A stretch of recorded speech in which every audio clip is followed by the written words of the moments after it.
তোমার দলের ভেতর যারা আছে সেই বামফ্রন্টের মধ্যে তুমি দাদাগিরি করতে করতে গোটা বামফ্রন্টটাকে শেষ করেছো।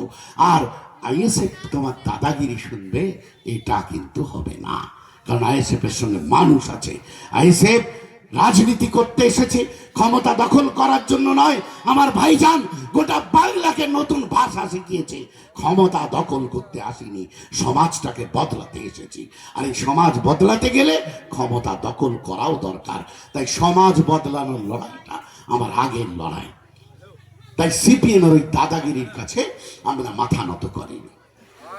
আপনারা বলতে পারেন যে আবার কি আপনারা হাত ধরবেন? দেখুন, আমাদের মূল লড়াই এই বিজেপি আর তৃণমূলের বিরুদ্ধে। আমার নৌসাদ ভাইজান হাত বাড়িয়েছেন, আমার পার্টি হাত বাড়িয়েছে। এই লড়াইয়ে আমার সঙ্গে যে থাকতে চাও, আমি হাত বাড়িয়ে রেখেছি, আমার হাতটা তিনি ধরো, আমি তার হাত ধরবো, কোনো অসুবিধা হবে না। বিজেপি এবং তৃণমূলের সঙ্গে আগামী দিনেও আমার ভাইজান বার্তা দিয়ে রেখেছেন এই দুটোকে শেষ করার জন্য, এই দুটোকে ক্ষমতা থেকে ছুঁড়ে ফেলে দেওয়ার জন্য আমার হাত বাড়ানো আছে। আমার হাতটা যে ধরবে আমি তার সঙ্গে হাঁটবো, কারণ আমার কাছে প্রধান এই দুটো শত্রু। কিন্তু এই হাত ধরাধরি করতে গিয়ে তোমার দাদাগিরি আমি মেনে নেব না।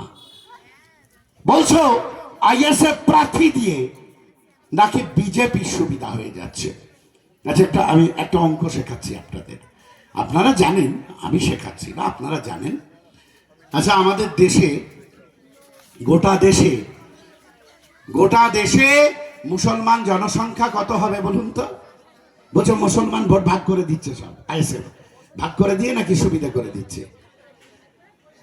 এরকম অন্যান্য রাজনৈতিক দলের নামেও বলে, বদরুদ্দিন আজমলের নামেও বলে, আসাদুদ্দিন ওয়াইসির নামেও বলে, আর কেরালায় মুসলিম লীগের নামেও বলে যে এরা মুসলমান ভোট ভাগ করে দিচ্ছে, দিয়ে সর্বনাশ করে দিচ্ছে। আচ্ছা, গোটা দেশে মুসলমান জনসংখ্যা ভারতবর্ষের রেজিস্ট্রেশন অনুযায়ী 20%। 20%। পশ্চিমবঙ্গে একটু বেশি থাকলেও অন্য রাজ্যে কম আছে, তাই 20%। ভোটার হচ্ছে 15 থেকে 16%। আর বিজেপি প্রথমবার ক্ষমতায় এসেছিল যখন, ওটা 26.something বেশি পেয়ে, আর দ্বিতীয়বার ক্ষমতায় এলো যখন 30-এর বেশি পেয়ে। কোন রাজ্যে বেশি পেয়েছে সেটা অন্য প্রশ্ন। আচ্ছা, এবার বলুন তো, এই 16টাকে দিয়ে 30কে আটকানো যাবে? 16টাকে দিয়ে 30কে আটকানো যাবে? আপনি জেনে রাখুন, আমার হিন্দু ভাইয়েরা কিন্তু বিজেপির বিরুদ্ধে। তার কারণ 30 জন যদি বিজেপিকে ভোট দিয়ে থাকে, তাহলে 70 জন তো বিজেপিকে ভোট দেয়নি, তাই তো নাকি?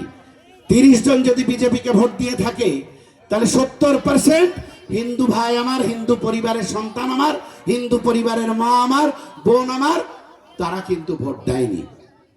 তাহলে 70 দিয়েই তো 30কে আটকানো যাবে নাকি? না 16 দিয়ে 30 আটকাবেন? একটু বলতে শিখুন। কাল যখন আপনার দুয়ারে এসে কথা বলবে, আপনি মাথা নিচু করে শুনবেন আর বলবেন কথাটা ঠিক বলেছে বটে। এটা আর বলা যাবে না। 16 দিয়ে 30% আটকানো যায় না, 70 দিয়ে আটকানো যায়। আমার হিন্দু ঘরের মা বোনেরা, হিন্দু ঘরের বাবারা, তারা 70 জন ঐক্যবদ্ধ হয়েছে, হয়ে বলছে বিজেপি তুমি দূর হটো। আর তুমি সিপিএম, তুমি কংগ্রেস, তুমি তৃণমূল, তুমি সমাজবাদী পার্টি, আমার এই 70টা ভাই বোন, মা ভাইকে আলাদা করে দিচ্ছে, ভাগ করে দিচ্ছে, দিয়ে আসলে বিজেপিকে সুবিধা করে দিচ্ছে। অঙ্কটা বুঝতে পেরেছেন?